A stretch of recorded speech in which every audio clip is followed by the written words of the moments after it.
రాజకీయ ముఖ చిత్ర విచిత్రంగా ఉంటుంది.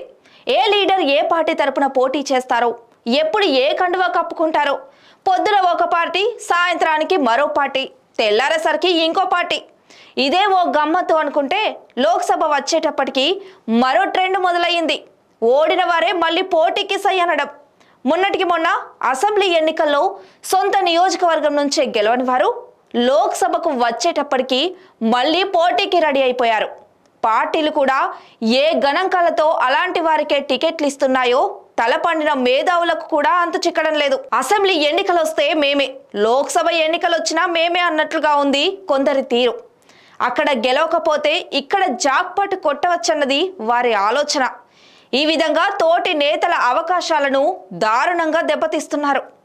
ఈ ఎన్నికల విషయానికి వస్తే నిజామాబాద్ ఎంపీ స్థానానికి కాంగ్రెస్ అభ్యర్థిగా టి జీవన్ రెడ్డి బరిలో ఉన్నారు.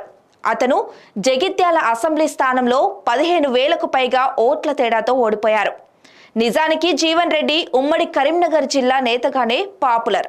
గతంలో 2006 కరీంనగర్ ఎంపీ ఉప ఎన్నికల్లో కేసీఆర్తో పోటీ పడ్డారు. నిజామాబాద్ అతనికి పూర్తిగా కొత్త. జగిత్యాల నియోజకవర్గం నిజామాబాద్ ఎంపీ పరిధిలోకి వస్తుంది అన్న ఒకే ఒక్క కారణంతో అక్కడ పోటీకి దిగారు. హస్తం హవాల్లో అక్కడి నుంచి గెలవచ్చని ఆశ. నిజామాబాద్ ఎంపీ స్థానానికి కాంగ్రెస్ నుంచి ఆశావాహులు లేరా అంటే అదీ లేదు. నిజామాబాద్ ఎంపీ మధు యాష్కి 2 సార్లు గెలిచిన చరిత్ర ఉంది. ఆటోమేటిక్గా అతనే అభ్యర్థి కావాలి. కానీ ఎల్బీ నగర్లో ఓడారు కాబట్టి అతనికి ఎంపీ టికెట్ దక్కదు. జీవన్ రెడ్డి ఫార్ములా మధు యాష్కి అప్లై కాదు. ఎందుకంటే మధు యాష్కి బీసీ.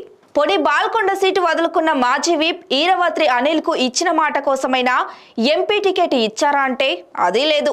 కాంగ్రెస్ అధికారంలోకి వచ్చింది కాబట్టి ఆ ఊపులో అనిల్ అయినా మధు యాష్కి అయినా ఇంకెవరైనా ఈజీగా గెలవచ్చు. కానీ జీవన్ రెడ్డే అభ్యర్థి అవుతారు. నిజామాబాద్ లాగే కరీంనగర్ కూడా బీసీ స్థానమే. పొన్నం ప్రభాకర్ ఇక్కడి నుంచి గెలిచారు. గత ఎన్నికల్లో పోటీ చేశారు. బీసీ ఖాళీ చేసిన స్థానాన్ని మరో బీసీకి ఇవ్వడానికి ఎందుకో కాంగ్రెస్ లో సాగతీత. హుస్నాబాద్ సీటు వదులుకున్నారు కాబట్టి ప్రవీణ్ రెడ్డికి ఎంపీ టికెట్ ఇవ్వాలని, కరీంనగర్లో డామినేషన్ వెలమది కాబట్టి వారికి ఇవ్వాలని పెద్ద ఎత్తున పైరవీలు. దాంతోనే ఇప్పటికీ కరీంనగర్ పీఠముడి తెగడం లేదు. బీఆర్ఎస్ గ్రాఫ్ పడిపోయింది కాబట్టి కాంగ్రెస్ బీసీకే ఇస్తే ఎవరో ఒక బీసీ ఎంపీ అవుతారు. అది అధికారంలో ఉన్న పార్టీలకు నచ్చదు. అందుకే రెడ్డి వెలమ పేర్లు నానుతున్నాయి. ఇక మెదక్ విషయానికి వస్తే బీఆర్ఎస్ అభ్యర్థి వెంకట్రామరెడ్డిది పెద్దపల్లి జిల్లా ఓదెల మండలం. బీఆర్ఎస్ పక్కాగా గెలుస్తానని నమ్మకం పెట్టుకున్న ఏకైక సీట్ మెదక్. బీసీకి ఇవ్వడానికి మనసొప్పదు కాబట్టే స్థానికులెవరూ లేనట్లు స్థానికేతరుడైన వెంకట్రామరెడ్డిని ఎంపీగా పోటీ చేయిస్తోంది. పోనీ అతనేమైనా పదవి లేకుండా ఉన్నాడా అంటే ఆల్రెడీ ఎమ్మెల్సీ. తెలంగాణ ఉద్యమ ఊపులోనూ 2009లో విజయశాంతిపై విజయానికి దగ్గరగా వచ్చిన చాగండ్ల నరేంద్రనాథ్ 2014లో కేసీఆర్ పైనే 2 లక్షల ఓట్లు తెచ్చుకున్నారు. ఆ తర్వాత నరేంద్రనాథ్కు ఎంపీ టికెట్ హామీ ఇచ్చి గులాబీ దండులో కలిపేసుకున్నారు. మెదక్ ఎంపీ టికెట్ విషయంలో అతనికి ఈసారి కూడా కేసీఆర్ మొండి చెయ్యే చూపారు. కారణం బీసీనే. ఇక దుబ్బాక బై ఎలక్షన్లో నెగ్గిన రఘునందన్ రావు ఇటీవలి అసెంబ్లీ ఎన్నికల్లో 53,000కు పైగా ఓట్ల తేడాతో ఓడిపోయారు.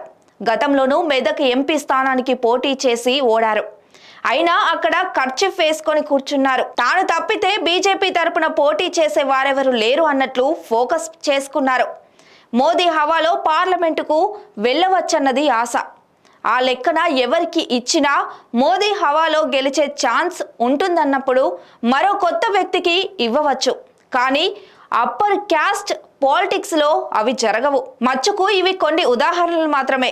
కేసీఆర్ మాటల్లో చెప్పాలంటే ఇంట్లో రాయి పీకలేనోడు ఏట్లో రాయి పీకుతామన్నట్లు బిల్డప్లతో వస్తున్నారు.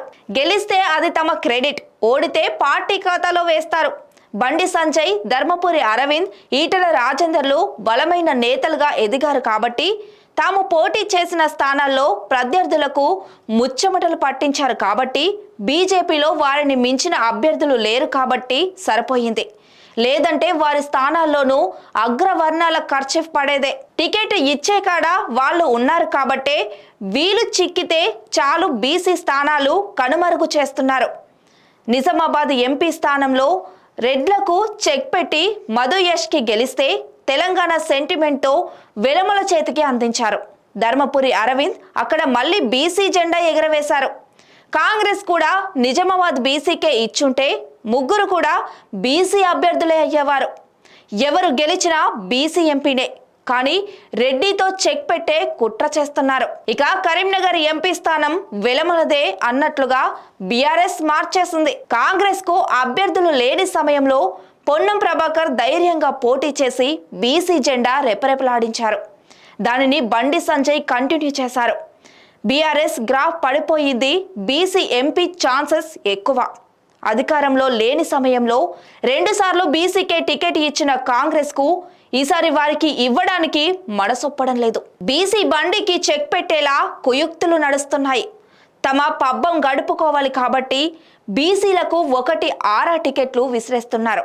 పక్కా గెలుస్తామన్న స్థానాలు తమ వారికి ఇచ్చి ఓడే స్థానాలను బీసీల పరం చేస్తున్నాయి. పోరాడే తత్వం ఉన్న బీసీలు గెలిచి నిలిస్తే ఓర్వలేకపోతున్నారు. అదేం విచిత్రమో, హైదరాబాద్ స్థానానికి ఏ రెడ్డి ఏ వెలమ పోటీ చేయరు. ఏ పార్టీ కూడా వారికి కేటాయించదు.